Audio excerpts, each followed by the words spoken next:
Thank you very much. Matt, that was really fun. My childhood memories of farming were pulling weeds in the bean fields and turning hay bales, so I think your kids look like they're having a lot of fun. So thank you very much. The Great Salt Lake Watershed Enhancement Trust is jointly managed by National Audubon and the Nature Conservancy. And I just want to take you back to the beginnings of that trust. And I also want to acknowledge before I do that we have at this meeting today several trust staff. Adam Wickline, who's our senior program manager, Max Malmquist, who's an engagement manager, and then we also have Shayla Adams, who is our communications manager, and they have a table back there. So I hope you can visit that.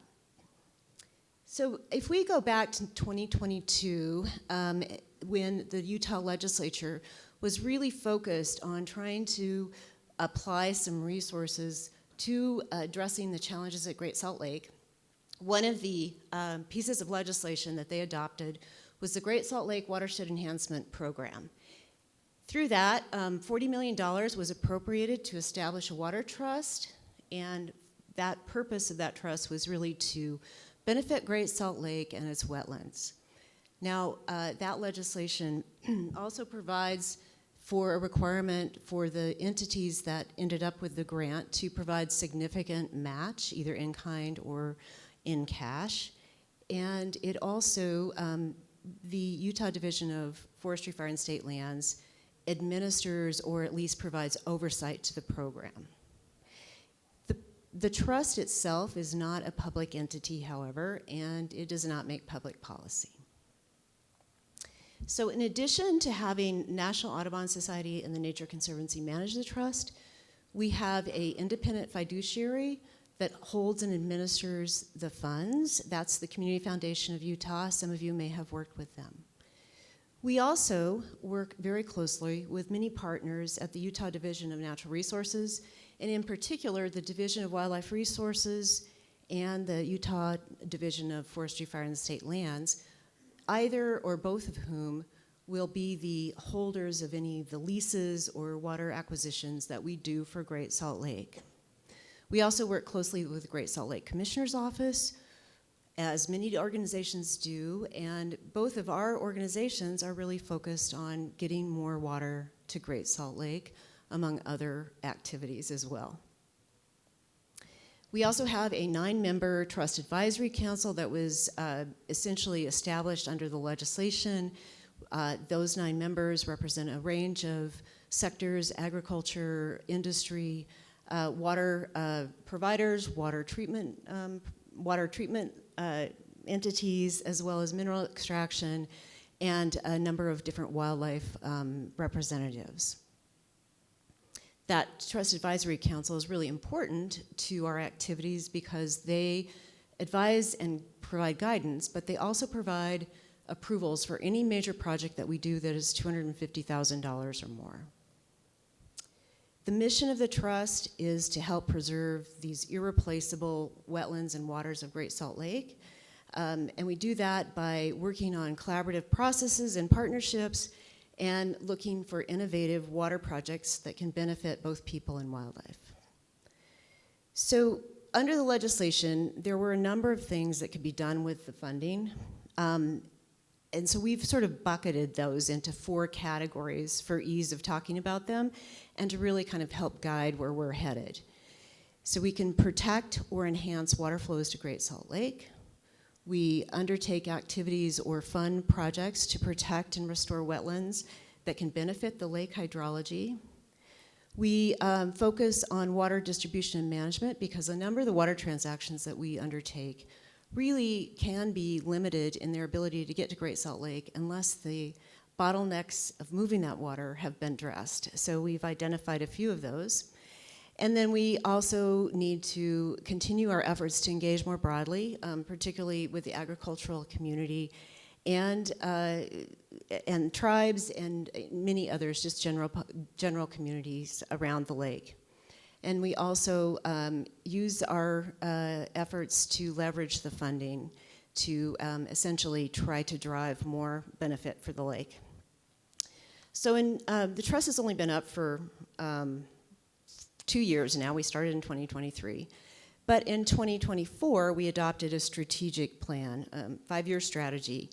And the 4 measurable objectives in that strategy are really tied around those 4 areas that I described. So our goal by 2028 is to protect or secure new water of 100,000 acre-feet annually for the lake, to protect at least 20,000 acres of wetlands around the Great Salt Lake, to conduct studies around water distribution bottlenecks, but really contribute and facilitate at least 5 improvements over that time period. Infrastructure takes a long time to work on, as I think many of you know. And then leveraging at least 25% of the state funding.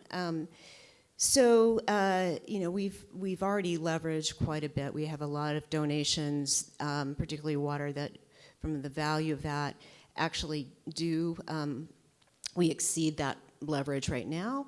But to achieve that 100,000 acre-feet or 20,000 acres of wetlands, we're anticipating that it will take another $110 to $145 million to get to those goals. So how are we doing so far? Well, let's talk about the wetlands program. The legislation provided that 10 million of the 40 million needed to be attributed or spent in protecting or restoring wetlands around the lake and in its surrounding area, but also to benefit the lake hydrology. And I think it's a really important thing to recognize. Sometimes people think of the wetlands and the lake as very distinct, but they're very interconnected, both ecologically and from a water perspective. In 2023, the trust issued 8 awards, or 8 projects awarded $8.5 million. The project proponents are bringing $6.5 million of match.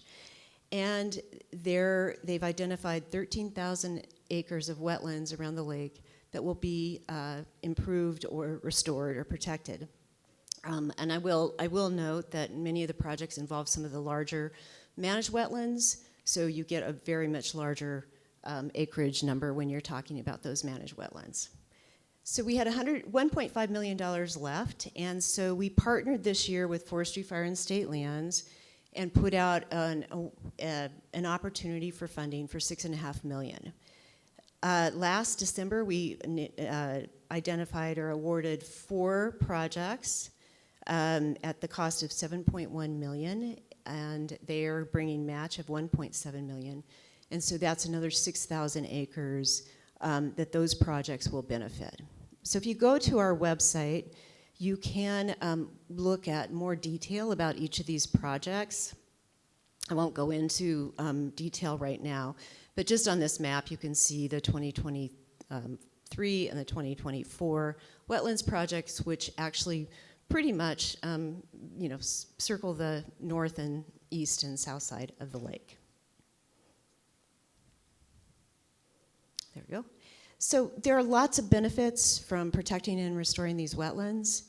And just a couple I'll mention. In addition to the habitat they provide for more than 10 or 12 million water birds and other kinds of birds that use the lake and the wetlands, the projects have actually helped with improving water control structures and measurement as well. And so I think what a lot of folks know is one of the challenges in these wetlands is the scourge of Phragmites. Phragmites not only uses a lot of water, but it also, especially in these areas in these larger wetlands, these stands of Phragmites actually collect a lot of sediment and actually prevent the water from moving in ways that it could otherwise do. And what many of the managers have found, and particularly Keith Hambrick at Forestry, Fire, and State Lands, and others who have worked on ideas to manage Phragmites, I won't say eliminate because I'm not sure anybody's figured that one out. They've really realized that one of the keys is being able to control the water and the timing of the water. So these water improvement projects within these wetlands are going to be really important for that purpose.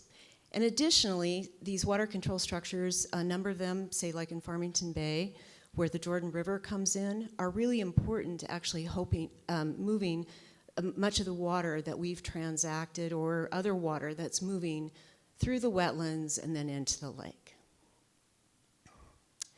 So how are we doing on water transactions? So in 2023, we transacted approximately 64,000 acre-feet of water for Great Salt Lake. We weren't able to deliver all of that. There was one change application approval that didn't get approved by the time the irrigation season ended, so we couldn't deliver all that water, but it was a big start.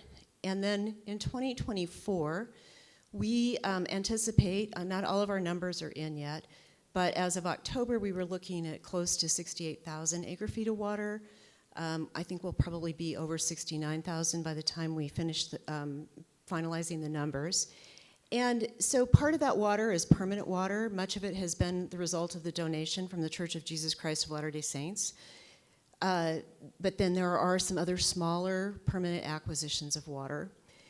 There are 4 major water lease donations that are multi-year, amounting to about 33,000 acre-feet of water. And then this year we've done 13 to 15,000 acre-feet one time of water. And most of this water has been transacted in the Jordan River. And there are reasons for that, in part because that's where we started, that's where we had partnerships already, but also certain types of infrastructure lead themselves to making it more easily more feasible to move water in the Jordan River, measure it and control it. But we are working on other transactions in the Weber, Ogden, and Bear River. Those are taking a little bit longer. There are some producers in there. We're excited. We hope to see a saved water application this coming year, and hope to be able to talk to you about that more. So just to talk about how we do water transactions and how we think about them, and how even the transactions in the Jordan River are relevant to the Weber, the Ogden, the Bear. I just want to point out that if you go to our website, you can look and see that we've got criteria for water transactions. The criteria are much longer than what I'm going to show you, but this is just a quick synopsis, and I'm not going to go into detail, but you can read it. But particularly, not only are we looking for wet water, but we're really thinking very hard about how you get that water from where its source is to Great Salt Lake. And that's a thing that we take into account pretty seriously. We're also, looking at, is this new water or is this an existing flow? And we definitely know that we need new water going into Great Salt Lake in order to essentially keep it or get it to the healthy level. But we also know that we've got to protect existing inflows, because otherwise we're going to be in a much greater deficit going forward. And then, we're going to look at the cost effectiveness of those transactions. And those are just some of the things that we will look at. And so if you go to our water transaction criteria, you can see a lot more examples of what that looks like. We also look at, did that move to the, okay, there we go. We also look at, by starting this project, is it going to build a relationship? Is maybe doing this one-year lease going to actually lead to a longer-term lease? Those are things we'll look at. And we also want to look at multiple benefits. It's really exciting to think about doing a water transaction that can benefit Great Salt Lake, benefit the communities around the lake, benefit the wildlife that use the lake, but then thinking about the benefits on the river and tributary systems to the lake are also really interesting and exciting for us as well. And I'll give you an example of how that's worked a little bit. So as I said, many of our transactions have been in the Jordan River. Not all of them, I will say not all of them. But when we look at the Jordan River, last September, you may have seen the news, that there was a 10,000 acre foot release in September, late in the irrigation season. And the Jordan River, that time of year, runs very low. It's difficult to do any recreation there, but also, there are places where the water quality is impacted negatively because there's just not a lot of flow. By delivering a very large tranche of water in September for about 5 weeks of time, it allowed not only for a benefit for that water to move to Great Salt Lake, Farmington, and Gilbert Bays, but also to benefit the Jordan River. And I just need to be thankful for the partners in that project, which were Jordan Valley Water Conservancy District and the Church of Jesus Christ of Latter-day Saints, as well as Welby Jacob Water Users Company. So when we look at some of the transactions, doing the timing, when we have the opportunity to time the release, that actually is something that we spend time thinking on. We've had some activities in the Weber, Ogden areas where we've been able to also time releases a little bit later in the summer. And that can help with, if done right, can help avoid botulism and other, provide other benefits, especially for the fall migration. So just thinking about the partners we've had so far, most of these are water districts and industry. And so a lot of our activity has been focused on municipal and industrial water rights. But that said, we are excited about doing projects with agriculture, and particularly where there's an opportunity to look at trying to do a Save Water application, trying to find mutual benefit with the farmer as well. And so I just want to talk a little bit about some of the challenges and opportunities and successes. Although I could probably spend the next hour talking about challenges and then opportunities, just a few I want to mention. One of the challenges we face is when we go to look at a water transaction, say higher up in the basin, we need to figure out, can we be assured that we're going to move this water to the lake?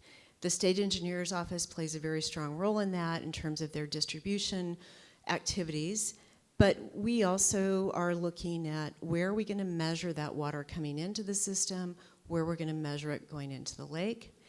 And sometimes that's hard when you're dealing with a small amount of water, say 1 CFS in the Ogden River. It's noise in the river, so how do we think that through? So we spend a lot of time looking at that, and so one of the ways that we can think about that as an opportunity is the more small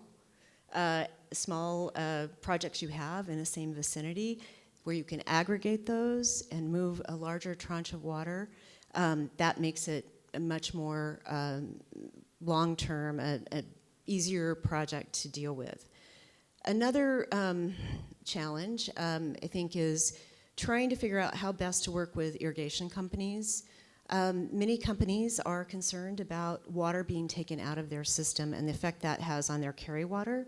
So part of our effort is to really work with them to figure out how we could do a leasing arrangement with their shareholders, many of whom could be farmers, in ways that can still leave the water in the canal for most of the time. Another interesting challenge we've dealt with and haven't solved yet is groundwater. We've had some opportunities to lease groundwater, but if that groundwater means you've got to run a pipe from the groundwater to the lake or to a water of the state moving into the lake, it's going to require a permit, a discharge permit under the Clean Water Act. So it does increase the complications and the expense of moving that water.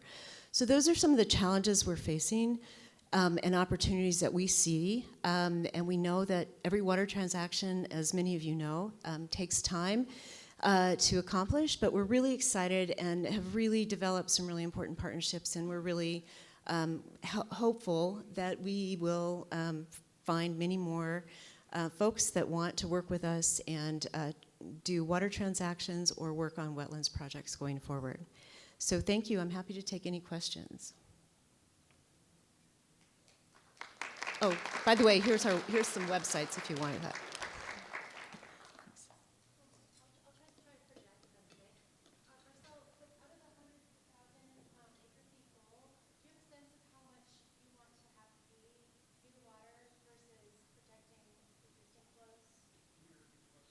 Yes, so Rose asked, out of the 100,000, our goal of 100,000 acre feet, if we have a definitive amount that we want to be existing versus new.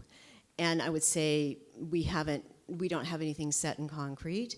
We're at a point now where we do have a lot of existing flows that we're protecting. We have a number of transactions in the pipeline that are new flows, and so really focusing on those opportunities for new flows is really important. So I would say we're headed towards more new, but we'll see. I can't tell. Nope. All right, well, thank you very much. Happy to answer any questions anytime.